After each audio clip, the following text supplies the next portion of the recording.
Welcome back to the physics video classes. Last ಕ್ಲಾಸಲ್ಲಿ alternating current ಮೇಲೆ some concept ನ discuss ಮಾಡಿದ್ವಿ.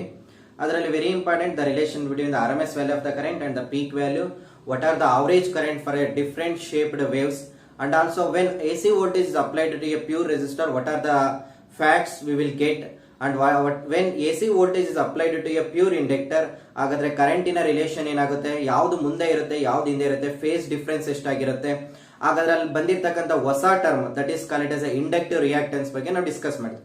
One more very important relation ನೋಡಿ, 5 mark ಅಲ್ಲಿ problem ಅಲ್ಲಿ ನಿಮಗೆ ಈ ರೀತಿ ಕೇಳ್ತಾರೆ. Say for example V is can be written as 100 sin 100 pi t. Similarly I can be written as 100 sin 100 pi t plus pi by 3. Okay, what is the peak value of the current? Peak value of current. Second one, what is the average value of the current? Average value of the current.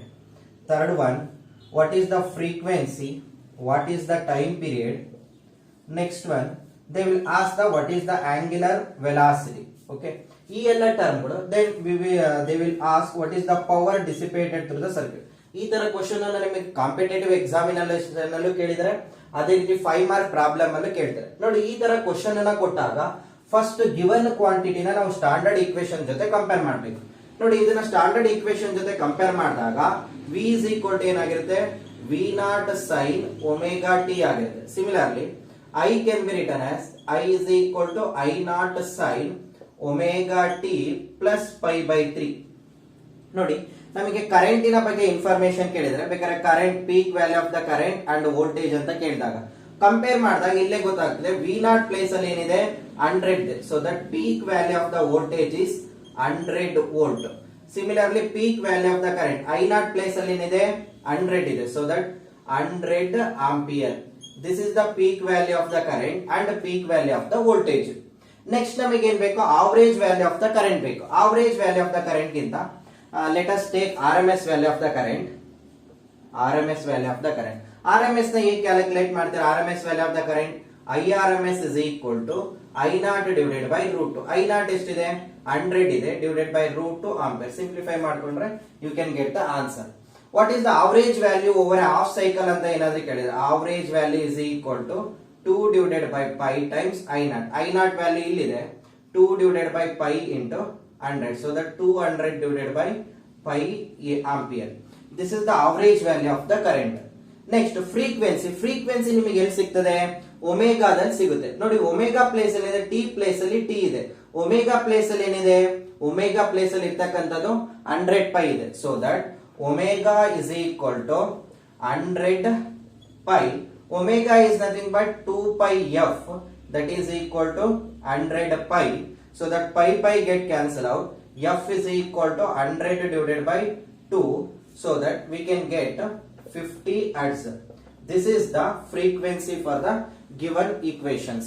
Next, ಅದರಲ್ಲಿ ಏನ್ ಕೇಳಿದರೆ, time period ಕೇಳಿದರೆ.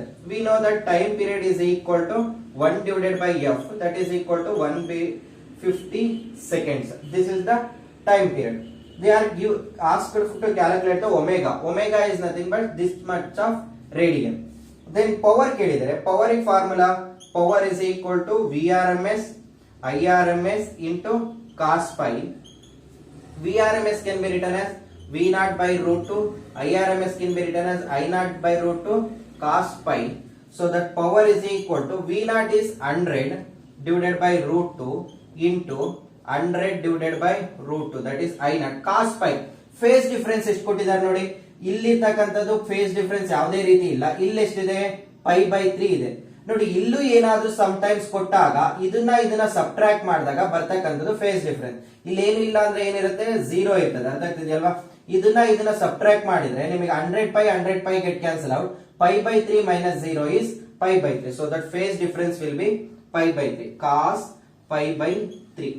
Okay, ನಾವು ಇದನ್ನ simplify ಮಾಡ್ಕೊಂಡಾಗ we can get power is equal to 100 into 100 0000 divided by root 2 into root 2 will be 2 cos pi by 3, that is 180 divided by pi angle degree convert ಮಾಡ್ಕೊಳ್ಳಿ. pi get 3 ones are 3 6 so that 60 degree cos 60 degree is equal to 1 divided by 2 so that this is becomes ಎಷ್ಟಾಯಿತು 10,000 divided by 4 4 ones are 425 are so that 2500 watt. This is the power dissipated. ನೋಡಿ ಈ ತರ problem ನ ನಿಮಗೆ examination ಅಲ್ಲಿ 5 mark ಅಲ್ಲಿ ಕೇಳಿದ್ದಾರೆ, ಥಿಯರಿಗೂ ಕೇಳಿದ್ದಾರೆ ಮತ್ತೆ ಕಾಂಪಿಟೇಟಿವ್ ಅಲ್ಲೂ ಕೂಡ ಕೇಳಿದ್ದಾರೆ. ಯಾವ್ದಾದ್ರು ಒಂದು ಟರ್ಮ್ ನ ನಿಮ್ಮ ಎಕ್ಸಾಮಿನೇಷನ್ ಅಲ್ಲಿ ಕೇಳಿದ್ರೆ ಫಸ್ಟ್ ಏನ್ ಮಾಡ್ಬೇಕಂದ್ರೆ ಗಿವನ್ ಕ್ವಾಂಟಿಟಿನ ನೀವು ಸ್ಟ್ಯಾಂಡರ್ಡ್ ಈಕ್ವೇಶನ್ ಜೊತೆ ಕಂಪೇರ್ ಮಾಡ್ಕೊಂಡ್ಬಿಟ್ಟು ಎವ್ರಿಥಿಂಗ್ ನ ಕಂಪೇರ್ ಮಾಡ್ಕೊಂಡು ಐ ನಾಟ್ ಎಷ್ಟಿದೆ ಐ ನಾಟ್ ಪ್ಲೇಸ್ ಅಲ್ಲಿ ಸಿಮಿಲರ್ ಒಮೆಗಾ ಪ್ಲೇಸ್ ಅಲ್ಲಿ ಏನಿದೆ ಸಬ್ಸ್ಟಿಟ್ಯೂಟ್ ಮಾಡ್ತಾ ಹೋಗಿ.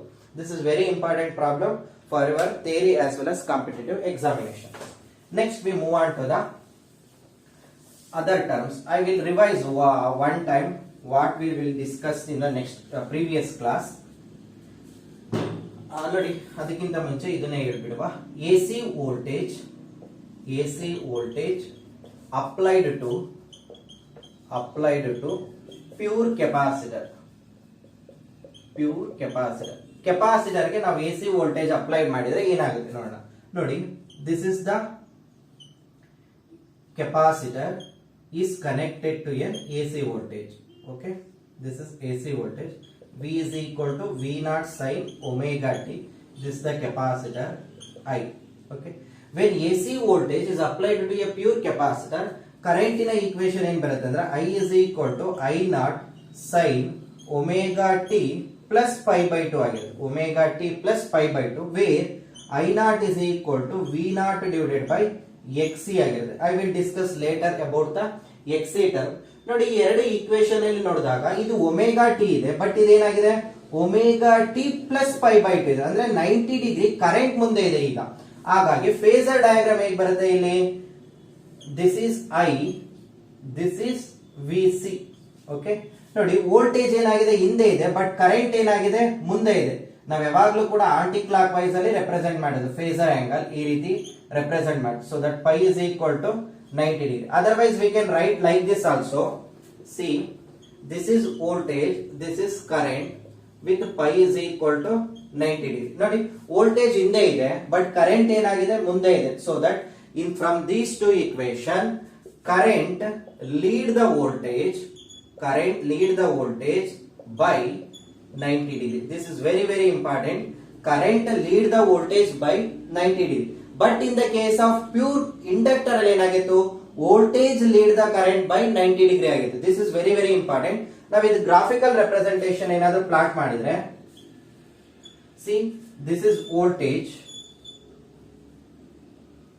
this is the voltage, V is equal to V naught sin omega t. This is V naught maximum value. ನೋಡಿ ಇದನ್ನ ನಾನು ಸೇಮ್ ಅದೇ ತರ ರೆಪ್ರೆಸೆಂಟ್ ಮಾಡ್ಕೊಂಡ್ರೆ ಸೇ V can be written as V naught sin omega t. Omega t can be written as theta. I is equal to I naught sin theta plus 90 degree. ಎಷ್ಟಿದೆ theta plus 90 degree. ಈಗ ನೋಡಿ theta is equal to 0 ಕೊಟ್ಟಾಗ V is equal to ಏನು sin 0 is 0, V is equal to 0. I is equal to ನೋಡಿ when theta is equal to 0, 0 plus 90 will be 90, sin 90 is 1, I is becomes I naught ಆಯ್ತು.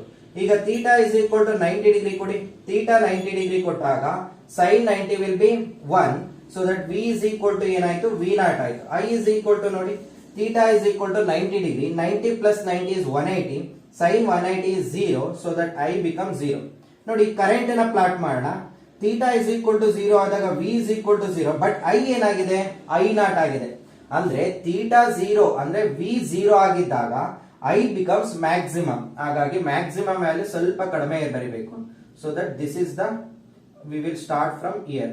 This is maximum value. This is I naught. When theta is equal to 90 degree, V becomes V naught. Theta ಅಂದ್ರೆ 90 degree ಅಂದ್ರೆ ಇಲ್ಲಿದೆ. This is 90 degree. So that V becomes V naught, but I becomes 0. I ಏನಾಗಬೇಕು 0 ಆಗಬೇಕು. Okay.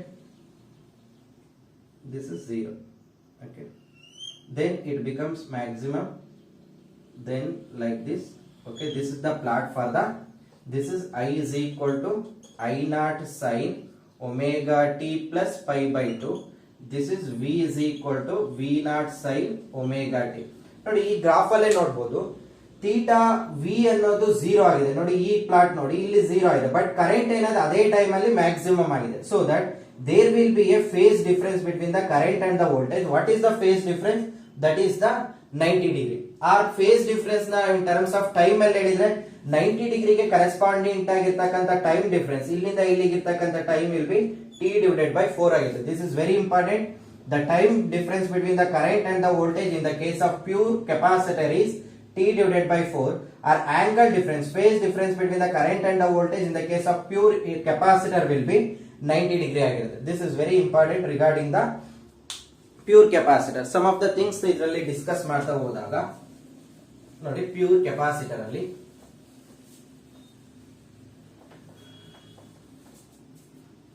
see, in pure capacitor, I naught can be written as V naught divided by Xc. See, Xc is called it as a capacitive reactance. Capacitive reactance. Xc we are called it as a capacitive reactance. What is the value of Xc? Xc is nothing but 1 divided by omega c, or it can also be written as 1 divided by 2 pi Fc ಆಗಿರುತ್ತೆ. From this, Xc is inversely proportional to frequency. As frequency increases, Xc will be decreases. Xc we are called it as a capacitive reactance. Capacitive reactance is nothing but opposition to the flow of AC current in the case of capacitor. AC current ಗೆ capacitor ಅಲ್ಲಿ ಇರ್ತಕ್ಕಂಥ opposition ಅನ್ನು ನಾವು ಏನಂತ ಕರಿತೀವಿ? capacitive reactance. AC current ಗೆ inductor ಅಲ್ಲಿ ಇರ್ತಕ್ಕಂತಹ ಆಪೋಸಿಷನ್ ನ we are call it as XL, inductive reactance ಅಂತ ಕರಿತೀವಿ. ನೋಡಿ, X is inversely proportional to frequency. Plot ನ ನಾವು ಡ್ರಾ ಮಾಡಿದಾಗ Xc versus frequency that is inversely proportional. So this is the plot for Xc versus frequency. ನೋಡಿ, for DC current, for DC F is equal to 0. F is equal to 0 ಆದ್ರೆ Xc ಏನಾಯ್ತು? 1/0 is infinity. ಇದು meaning ಏನಪ್ಪಾ ಅಂದ್ರೆ, capacitor applies infinite resistance or infinite reactance to the flow of DC current in the case of capacitor. ಹಾಗಾಗಿ capacitor ಏನ್ ಮಾಡುತ್ತೆ? DC current ನ flow ಆಗಕ್ಕೆ ಬಿಡಲ್ಲ. ಡಿಸಿ ಕರೆಂಟ್ ಏನ್ ಮಾಡುತ್ತೆ? ಕೆಪಾಸಿಟರ್ ಬ್ಲಾಕ್ ಮಾಡುತ್ತೆ. ಎಸಿ ಕರೆಂಟ್ ಕೆಪಾಸಿಟರ್ ಅಲ್ಲಿ ಈಸಿಯಾಗಿ ಫ್ಲೋ ಮಾಡುತ್ತೆ. This is the meaning of Xc is equal to infinity. Okay, ನೋಡಿ, ಇದು ಕೆಪಾಸಿಟಿವ್ ರಿಯಾಕ್ಟೆನ್ಸ್ ಅಲ್ಲಿ. This is very important regarding the competitive examination perspective. Next we move on to the combined circuits, that is series LCR circuit. Series LCR circuit ನಿಮ್ಮ syllabus ಅಲ್ಲಿ ಇದೆ ನೋಡಿ, LCR. Series LCR circuit ಗೆ AC voltage apply ಮಾಡಿದಾಗ ಏನಾಗುತ್ತೆ? This is V is equal to V0 sin omega t. Okay, V is equal to V0 sin omega t. This is L, this is C, this is R. Voltage across the, because in the case of series circuit, current will be same, but voltage will be different. Voltage across the inductor is represented by VL. Voltage across the capacitor is represented by VC. Voltage across the resistor is represented by VR ಆಗಿರುತ್ತೆ. Okay, ಹಾಗಾದ್ರೆ what is the phasor diagram for LCR circuit? Phasor diagram ನೋಡಿ, this is I, this is R in the same direction because phase difference will be 0 degree. This is VL. The voltage leads the current by 90 degree in the case of pure inductor. Voltage lag behind the current in the case of pure capacitor. So this is called as a resultant voltage. Up to here VL and VC, they are in the opposite direction. These are because voltage here not a scalar. ನೋಡಿ, ಈ ಕೇಸಲ್ಲಿ voltage scalar ಆಗಿರಲ್ಲ, vector ಆಗಿರುತ್ತೆ. Angle ಎಷ್ಟಾಗಿದೆ? 90 degree ಆಗಿದೆ. ಹಾಗಾಗಿ ಈ difference ಏನ್ ಬರುತ್ತೆ? VL ಮೈನಸ್ VC ಆಗಿರುತ್ತೆ. This is the V, this is VR, this is the phase difference pi. ಹಾಗಾಗಿ resultant voltage, this is very important for your competitive as well as theory. Resultant voltage V is can be written as VR square plus VL minus VC whole square. This is the resultant voltage. ನಾವು ಇದನ್ನೆಲ್ಲ calculate ಮಾಡಿದಾಗ resultant voltage ಎಷ್ಟು ಬರುತ್ತೆ ಅಂದ್ರೆ, that is equal to VRMS value of the voltage ಆಗಿರುತ್ತೆ, source voltage ಗೆ equal ಆಗಿರುತ್ತೆ. Here that is very important. V R ಅನ್ನೋದು ಐ ಇಂಟು ಆರ್ ಆಗಿರುತ್ತೆ. V L is nothing but I into X L, V C is nothing but I into X C ಆಗಿರುತ್ತೆ. Okay, where X L is the inductive reactance, X C is the capacitive reactance. ನೋಡಿ ಇಲ್ಲಿ ಏನೇ I ಅಂತ term ಬಂದಿದ್ರೆ ಅದು ಯಾವುದು ಕೂಡ ಎಲ್ಲಾ ಕೂಡ IRMS value of the current ಆಗಿರುತ್ತೆ. ನೋಡಿ AC ಸರ್ಕ್ಯೂಟ್ಸ್ ಅಲ್ಲಿ ವೋಲ್ಟೇಜ್ ಮತ್ತೆ ಕರೆಂಟ್ ಬಗ್ಗೆ ಏನ್ ಕೊಟ್ಟಿದ್ರು ಕೂಡ ಅದು ಯಾವಾಗ್ಲೂ ಕೂಡ RMS value of the current, RMS value of the voltage ಆಗಿರುತ್ತೆ. When they mentioned in the question paper the peak value of the current, you should take V0 or I0. ನೋಡಿ ಇದನ್ನೇ ಕೂಡ ನಾವು peak value of the resistor V0 can be written as I0 into R. V0 in the case of inductor can be written as I0 into XL. V0 in the case of capacitor can be written as I0 into XC. ನೋಡಿ in the case of resistor circuit, the opposition offered to the flow of current is the resistor. In the case of inductor, the opposition to the flow of current will be AC current will be inductive reactance. Similarly, in the case of capacitor, capacitor reactance. ಹಾಗಾದ್ರೆ what is the opposition offered for the AC current in the case of LCR circuit? That is the special word that is given by impedance ಅಂತ ಕರೀತೀವಿ. That is impedance. Impedance can be written as Z. That Z can be written as R square plus XL minus XC whole square. So that the complete opposition or the total opposition offered by the offered by the LCR circuit for the flow of AC current will be represented by the impedance, that is Z. The SI unit of Z is ohm. Okay, XL and XC are the reactances.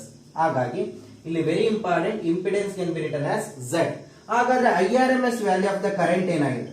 IRMS value of the current is represented by VRMS divided by Z. This is the IRMS value of the current. This is the impedance formula. This is the resultant voltage formula. Okay, impedance and the resultant voltage ಆಗಿರುತ್ತೆ. ನೋಡಿ here one more thing very important. What is the phase? Phase angle ನ ಯಾವ ರೀತಿ calculate ಮಾಡ್ತೀವಿ? Phase angle can be written as tan pi. Tan pi is equal to, ಇಲ್ಲೇ ನೋಡಿದ್ರೆ ಗೊತ್ತಾಗುತ್ತೆ, tan pi is equal to opposite divided by adjacent, that is VL minus VC divided by VR.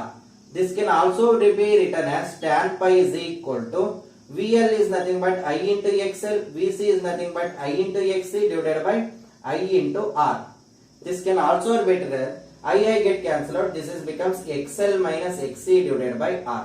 These are the formulas we are used to calculate the phase difference. This is for the phase difference.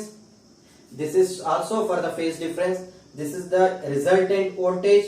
These are the voltage across the resistor, voltage across the inductor, voltage across the capacitor. The maximum voltage across the resistor, maximum voltage across the inductor as well as capacitor. This is the IRMS value of the current.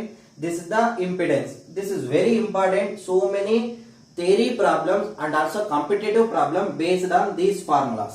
Okay, ನಾನು ಇನ್ನೊಂದು ಸ್ವಲ್ಪ discuss ಮಾಡ್ತೀನಿ. ಈ series LCR circuit ಅಲ್ಲಿ there will be a impedance triangle. Impedance triangle ಅಂತ discuss ಮಾಡಿ. ನೋಡಿ impedance triangle ಅಂದ್ರೆ ನೋಡಿ ಇಲ್ಲಿ ರಿಸಲ್ಟೆಂಟ್ ವೋಲ್ಟೇಜ್ ಇರುತ್ತಲ್ವಾ, ರಿಸಲ್ಟೆಂಟ್ ವೋಲ್ಟೇಜ್ ಅಲ್ಲಿ ಇರ್ತಕ್ಕಂಥ ಅಪೋಸಿಷನ್ ಏನಾಗಿರುತ್ತೆ? Z ಆಗಿರುತ್ತೆ, that is pi. Okay, this is VL minus VC, that is the difference between the voltage across the inductor and the capacitor. ಇದೇ ಕೇಸಲ್ಲಿ ಇರ್ತಕ್ಕಂತಹ ಅಪೋಸಿಷನ್ ಏನಾಗಿರುತ್ತೆ? XL minus XC ಆಗಿರುತ್ತೆ. This is the resistor case. Resistor case ಅಲ್ಲಿ ಇರ್ತಕ್ಕಂಥ opposition ಏನಾಗಿರುತ್ತೆ? R ಆಗಿರುತ್ತೆ. ನೋಡಿ this triangle V are call it as a impedance triangle. ನೋಡಿ ಇಂಪಿಡೆನ್ಸ್ ಟ್ರಯಾಂಗಲ್ ಅಲ್ಲಿ ನಾವು ಬರೆದಾಗ tan pi is equal to ಏನಾಗಿರುತ್ತೆ? XL minus XC divided by R, opposite divided by adjacent. Similarly, cos pi is equal to, cos pi is adjacent, adjacent is R, hypotenuse is Z. Similarly, sin pi is equal to opposite, that is XL minus XC divided by hypotenuse is Z. These are the terms, they are very useful for your competitive examination. There is a one special term, that is cos pi. Cos pi is called it as a power factor ಅಂತ ಕರೀತೀವಿ. Cos pi is called it as a power factor. Cos pi is a power factor. ನೋಡಿ ಇಲ್ಲೇ sometimes ನೋಡಿ ನಮಗೆ ಗೊತ್ತಿದೆ, ಇಲ್ಲಿ ಬರೀತೀನಿ ನಾನು. For pure resistor circuit, resistor circuit ಈ ವರ್ಷದ ನಿಮ್ಮ NCERT ಸಿಲೆಬಸ್ ಅಲ್ಲಿ ಪವರ್ ಫ್ಯಾಕ್ಟರ್ ನ ತೆಗೆದಿದ್ದಾರೆ, ಬಟ್ ಕಾಂಪಿಟೇಟಿವ್ ಅಲ್ಲಿ ಕೇಳ್ತಾರೆ. ನೋಡಿ, ಫಾರ್ ಪ್ಯೂರ್ ರೆಸಿಸ್ಟರ್ ಸರ್ಕ್ಯೂಟ್ ಅಲ್ಲಿ we know that there is no phase difference. Pi is equal to 0. When pi is equal to 0, cos pi is 0 will be 1. So that cos pi is equal to 1 ಆಗಿರುತ್ತೆ. Similarly capacitor circuit, capacitor as well as inductor circuit ಅಲ್ಲಿ, inductor circuit ಅಲ್ಲಿ pi is equal to ಏನಾಗಿರುತ್ತೆ, 90 degree ಆಗಿರುತ್ತೆ. Cos 90 degree is equal to that is equal to ಏನಾಗಿರುತ್ತೆ, cos pi, that is the power factor is equal to 0 ಆಗಿರುತ್ತೆ. ಸ್ವಲ್ಪ ನೋಡಿ ಇದು ಯಾವ್ದಕ್ಕೆ ರಿಲೇಟೆಡ್ ಆಗಿದೆ, power dissipated, that is IRMS VRMS into cos pi. ನೋಡಿ P is equal to IRMS VRMS into cos pi. In the case of pure resistor circuit ಅಲ್ಲಿ cos pi is 1, so that power dissipated ಏನಾಗಿರುತ್ತೆ, VRMS into IRMS ಆಗಿರುತ್ತೆ. Okay. Similarly, here cos pi is equal to 0, 0 into anything will be 0. Here power will be 0. This is very important concept. ನೋಡಿ, there is no power loss through a capacitor in the and as well as inductor. ಹಾಗಾಗಿ ಈ ಎರಡು circuits ನ ನಾವೇನಂತ ಕರಿತೀವಿ ಅಂದ್ರೆ ವ್ಯಾಟ್ಲೆಸ್ circuits ಅಂತ ಕರಿತೀವಿ. ವ್ಯಾಟ್ಲೆಸ್ circuits. The current we are call it as a wattless current. Current we are call it as wattless current because there is no power loss through a capacitor as well as inductor. So that those circuits we are call it as a wattless circuit. The current we are call it as a wattless current. ಹಾಗಾಗಿ in the case of series LCR circuit, the power only dissipated through a resistor, that value become P is equal to VRMS into IRMS. That can also be written as power dissipated. Nodi, VRMS can be written as, there is a formula, VRMS is equal to IRMS into Z. So that IRMS into Z into IRMS. IRMS can be written as IRMS as it is, IRMS, okay, into cos pi. Nodi, what is cos pi? Formula here, cos pi is nothing but R divided by Z. R by Z. Z get cancelled. This can be also written as I square R. So that power dissipated in my examination alli enadru kelidre, you can directly use the formula I square R. Okay. This is the concept regarding the series LCR circuit. Okay. ನೋಡಿ ಇಲ್ಲೊಂದು ಇನ್ನೊಂದಿಷ್ಟು discuss ಮಾಡೋಣ. Complete chart ಅಲ್ಲಿ ಹೇಳೋದಾದ್ರೆ ನೋಡಿ, for example this is pure resistor circuit. Pure resistor circuit. This is inductor circuit. Inductor circuit. This is capacitor circuit. See, in the case of pure inductor circuit, voltage is equal to same voltage we are applied sin omega t. Here also V0 sin omega t. Here also V is equal to V0 sin omega t. Current in the relations, current relation I is equal to I0 sin omega t, but in the case of inductor I is equal to I0 sin omega t minus pi by 2. Here I is equal to I0 sin omega t plus pi by 2 ಆಗಿರುತ್ತೆ. Okay. Current, here peak value of the current I0 is equal to V0 divided by R. Here I0 is equal to V0 divided by XL. Here I0 is equal to V0 divided by XC ಆಗಿರುತ್ತೆ. Okay. Phase difference here. Phase difference. Phase difference. Here time difference. Phase difference, time difference. Phase difference here will be 0 degree. There is no phase. Here also omega t. Here also omega t. Here the phase difference will be here pi by 2, 90 degree. Here also pi is equal to 90 degree. Here time difference will be 0. There is no time difference here. Here there will be a time difference between the voltage and the current, that is T by 4. Here also there will be a T by 4.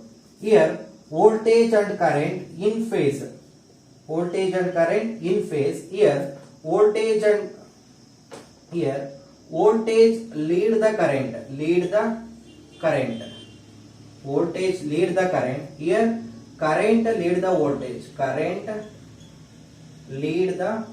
voltage, by 90 degree. Here also by 90 degree.